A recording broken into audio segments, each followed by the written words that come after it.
Spoiler alert, this video is going to be containing a lot of information you might not want to see about Destiny 2 just yet. There was a massive leak last night from a game guide that got posted online, and it gave us all types of information. And over the course of this video, we're going to be talking about the exotics that we have seen coming to Destiny 2. So again, this is a spoiler warning for anyone who doesn't want to be spoiled on any of this stuff. This is your warning to go ahead and dive on out of this video right now. Bail out, head back to orbit, because we're going to be getting into some pretty heavy stuff. Now with that being said, let's go ahead and get started. We got a massive game guide leak for Destiny 2 last night. Someone got a game guide, they started posting screenshots and scans from pages in that game guide. It showed off all kinds of things like story missions, how many strikes there's going to be, subclass path trees, including for subclasses that weren't quite confirmed yet, but we had kind of already figured out would be returning. Stuff like Night Stalker, Sunbreaker, and Stormcaller has been confirmed. Those are returning. We've got a separate video talking about those subclass path trees. Go check that out. There's going to be some interesting stuff in there. But this video is going to be all about the loot, the exotics that we're going to be getting a chance to get our hands on in Destiny 2. We'll also be talking a bit about Xur in this video, since he will be returning with Destiny 2 with a few little changes about him. Let's go ahead and get into it. There are in total 51 exotic items, which possibly excludes hidden exotics. Take for example like raid exotics or hidden stuff like the Black Spindle. Of those 51 exotics, 18 are exotic weapons, including 16 brand new weapons and at least 2 returning exotics. In terms of armor, there's 11 exotic armors per class for a total of 33 exotic armor pieces, including several returning bits of armor, which was kind of a surprise to me. I wasn't expecting so many Destiny 1 armor pieces to be coming back, but we'll get into that in just a second. In terms of content, the guide states that there are 6 strikes, 5 plus 1 PlayStation exclusive one, and that each strike contains strike exclusive loot plus a normal loot pool. We also learned what the bright engrams, which are going to be items that drop when you've reached the max EXP level but then get enough experience to level up again, kind of replacing the motes of light you get every time you fill the EXP bar. They're going to be a turn-in item that you trade in with Banshee 44 that grant you armor mods, which is kind of interesting. The guide also mentions that the 6 total available strikes for Destiny 1 is really only for the launch period, and that the game's supposed to be updated with more. Now whether that means we're going to be getting more with the DLC packs coming, or if it's just going to unlock more over the course of the game, we're not too sure, but I do remember Deej making a statement about that previously. There will be 17 main missions overall, apparently with quite a few cutscenes interlaced between them, with around 30-ish secondary missions and world quests. World quests themselves will be split into 4 separate individual missions per world quest, so you'll have about 16 total missions for those world quests. And that's in addition to the main PvE story missions. And of course the guide goes on to state that it doesn't really track any of the hidden or secret missions that are contained within the game. So at least on the story front, it looks like you're going to have plenty of things to do when it comes to Destiny 2. And there's certainly going to be plenty of rewards for you to get your hands on, including over 100 legendary weapons, and of course the exotics that we're going to get into right now. First things first, we're going to be seeing a few returning weapons, including the exotic scout rifle, the Mida multi-tool, and the exotic auto rifle, the Hardlight. Seriously, those are the 2 that are coming back. And of those 2, we actually get to see a screenshot of the Hardlight's detail page, including its perks. And believe it or not, the Hardlight itself has actually seen a couple of upgrades. It does still have some familiar perks from Destiny 1, but it's got one really interesting one we'll get into. First up, its intrinsic perk is still Volatile Light. You'll remember this from Destiny 1. Rounds fired from this weapon will have no damage fall off, over-penetrate targets, and ricochet off of hard surfaces. Its barrel option is the polygonal rifling, where the barrel is optimized for recoil reduction and increases your stability. Its magazine is the alloy magazine, which grants you faster reloads when the magazine is empty, and its special trait is actually really cool. It's called Variable. It gives you an arc, solar, and a void core, so it modifies the weapon's damage to arc, solar, or void. You can actually choose what element of Hardlight you want to have, which is of course something you can do with legendary elemental weapons in Destiny 2, but not specifically with exotics. Those generally, when they're elemental weapons or power weapons, they're locked with whatever element they come with. It looks like Hardlight, one of its special abilities is going to be that you can change it from arc to solar to void, meaning it's going to match any burn situation you can think of. I don't know, I think it's a pretty cool upgrade for this already decent weapon that really never got to see its time in the sun in Destiny 1. And finally, for its stock, it's coming with the composite stock. where this weapon has a versatile dual-purpose stock. It slightly increases your stability and slightly increases your handling speed. So the full list of exotic kinetic weapons are the Returning Mida multi-tool, the Rat King sidearm, the Sturm, the Sweet Business exotic auto rifle, and the Vigilance Wing, which is an exotic pulse rifle that was leaked about a week ago. We also got to see some of the abilities on that as well. The Vigilance itself appears like an Egyptian-inspired Osiris weapon, which grants you a 5-round burst, health regeneration, and movement speed when a nearby ally is killed. Its barrel is the Corkscrew Rifling, which increases range, stability, and handling speed. It's got the Alloy magazine for faster reloads when the magazine is empty, and its special trait is called Last Stand, which grants it improved performance when its wielder is the last man standing. So again, as you can see, very much a trials-based weapon. And of course, it's got the composite stock for increased stability and increased handling speed.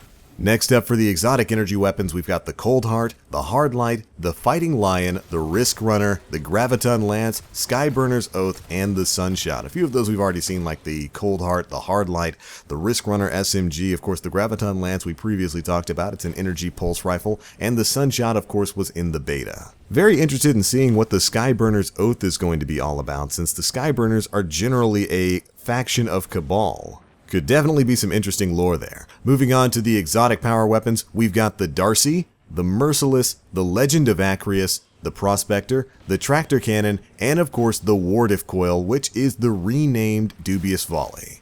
And of those, the only one we've really seen in action is of course the Wardif Coil. It's got the intrinsic perk Mad Scientist, where the weapon fires a volley of rockets. Its barrel is the Volatile Launch, which greatly increases its blast radius but slightly decreases its handling and projectile speeds. It comes with extended mag for a greatly increased magazine size but a greatly reduced reload speed, and its special trait is Mechanized Autoloader, where it automatically reloads on ammo pickup. Think that transversive step ability.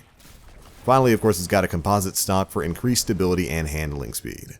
Now that's it for the weapons, but we also got to look at basically all of the exotic armor in the game, as well as some of the abilities for them. So we're going to move on with that. First up for you Titans, the Insurmountable Skullfort is returning. Kills with arc melee abilities will trigger your health regeneration and restore melee energy. We've also got the Mask of the Quiet One, which is a helmet that grants you ability energy when damaged and health regeneration when inflicting void damage. Kind of creating a bit of an energy vampire build for you Titans out there. For gloves, we've got the return of the ACD over 0 feedback fence, which we don't really get any details from the guide, but of course in Destiny 1, they dealt damage in an area effect around you whenever you were hit by an enemy melee attack. We'll probably see something similar for them in Destiny 2. We've also got the Doomfang Pauldrons, where shield bash melee kills will recharge your shield throw, and melee ability kills will recharge your Sentinel shield super faster. So this is going to allow you to basically throw more shields while you're in your Sentinel super if you're getting those shield bash kills. And of course it allows you to charge that super up faster, which is pretty cool.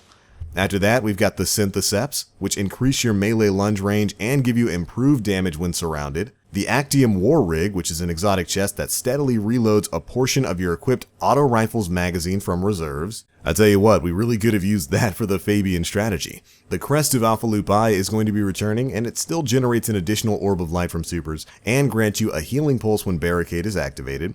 The Hollow Fire Heart chest greatly improves the recharge rate of your solar abilities while Hammer of Solace charged, and the Dune Marcher boots are going to be returning. They grant you increased sprint speed, and sprinting builds up a static charge, and after melee attacking an enemy, that charge will chain damage to nearby enemies. After that, we've got the Lion Rampart boots, which grant you additional aerial maneuverability. Now, does that mean we're going to be getting a mid-air dodge akin to the Twilight Garrison? Who knows?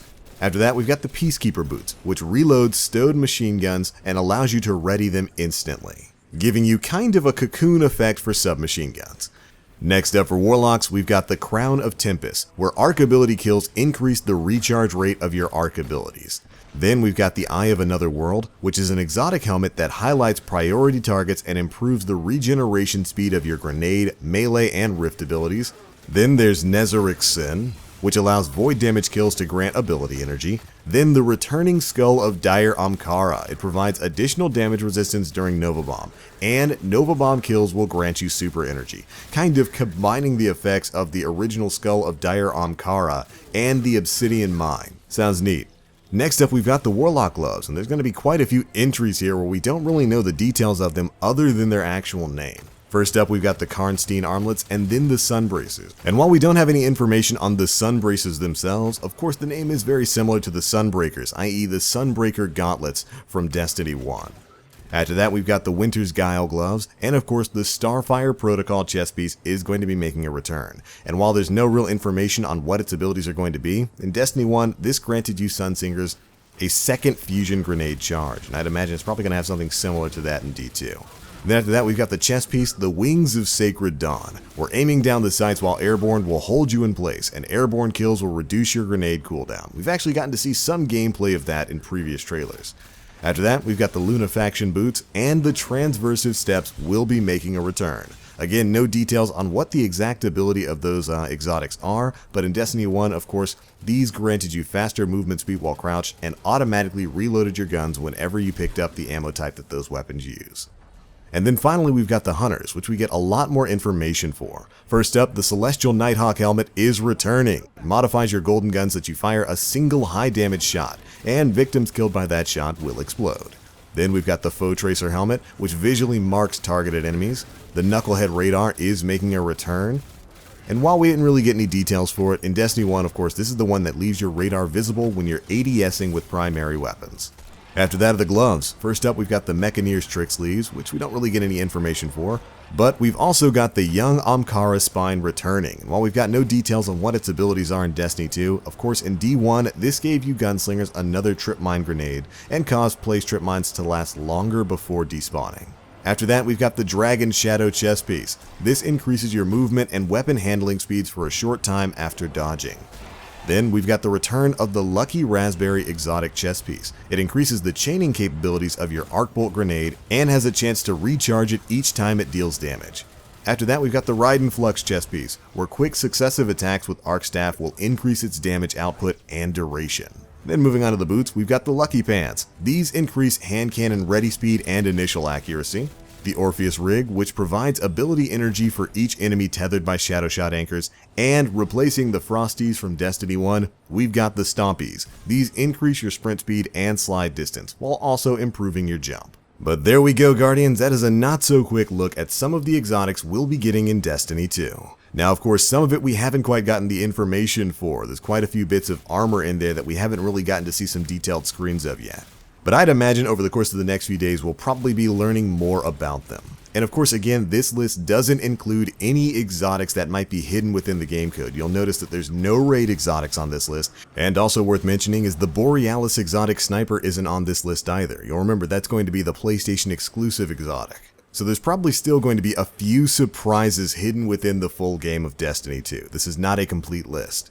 So now, for the final little bit of spoilery news, Xur, the Agent of the Nine, is of course returning for Destiny 2. The guidebook states that Xur is a strange visitor who randomly appears in a public sector in each of the 4 worlds, depending on planetary alignments and of course Bungie's whim. Xur will sell exotic equipment and only takes legendary shards in exchange for them. So Xur is going to be out in the wild, and we're just going to have to learn to find him out there. I think that's actually kind of cool. And of course, him taking legendary shards now, rather than, a proprietary currency like strange coins, is also pretty interesting. It's worth noting that you'll be able to get legendary shards from dismantling legendary or exotic gear.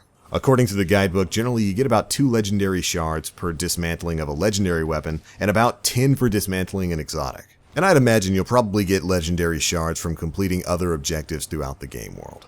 But alright, Guardians, that's pretty much it for everything we wanted to discuss over the course of this video. Again, a massive amount of information has leaked over the past couple of hours. And we're going to be trying to stay on top of it as much as we can to get you all of the information out in more delicate, as spoiler-free way as we can manage. But that's it for this one. What do you Guardians think? Are you psyched to see some of these exotics? Are there some exotics you wish were returning? Be sure to let us know down in the comment section below. And if you enjoyed this video, feel free to drop a like and make sure you stay subscribed so that you can stay up to date on all of the latest Destiny 2 news, information, and guides. But alright, I'm out for now. Thanks so much for watching. And as always, I am the Black Link. You Guardians, stay frosty.